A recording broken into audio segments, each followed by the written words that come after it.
Good morning, boys and girls. It is bright and early here in our empty classroom. I took some friends to the airport today, and so I got to school extra early. This video is for 4th grade. It's going to be a mini lesson over page 45. If you don't have that in front of you, hit pause and then come back.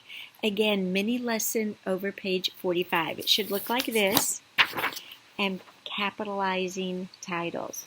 This is great for you to learn because you're going to be doing your own writing throughout this year, poems and essays, and maybe even just some creative writing that you like to do on your own at home. So you need to know how to capitalize, and you need to be able to recognize it. So this is a cool lesson. We're going to be going over the top of page 45. We've talked about a few of these things before. Capitalize the first, last, and all important words in the title of books, stories, and poems. So the first thing is capitalizing, knowing the capitalizing rules for titles. So you capitalize important words. For example, llamas on the loose. You capitalize llamas and loose, not on the. Those aren't considered important words. Johnny and his mule. You capitalize Johnny, his mule, but not and. Alone over the Atlantic. Now I might argue a little bit with this one, but it looks like probably prepositions are not, hold on, I've got some messages. Oh, Kayla Brown's mom is sending me a message.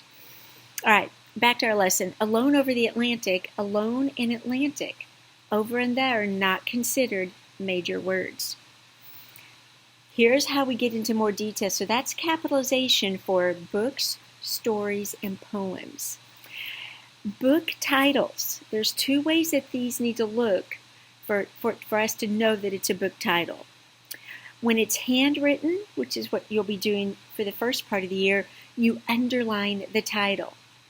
If you are typing it, you italicize it. That's when the letters, you hit the I button up at the top of your computer and it tilts them. That's how you tell if it's a title of a book.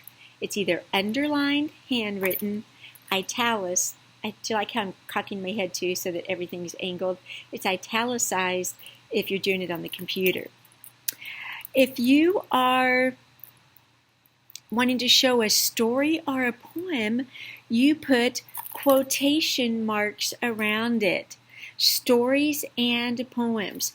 Quotation marks. Stories and poems. Quotation marks. So titles for stories and poems are quotation marks.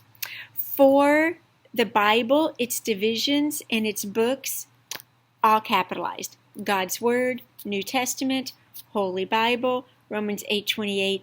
One of my favorite verses. You should look it up.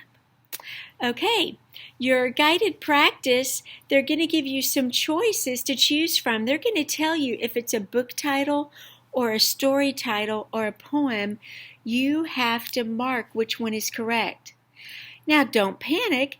It's all up at the top of your page.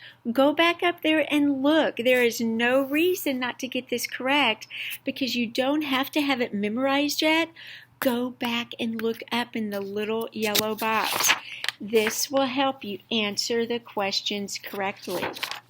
And then you will have your independent practice. You are going to do apply and write. I'm going to repeat that.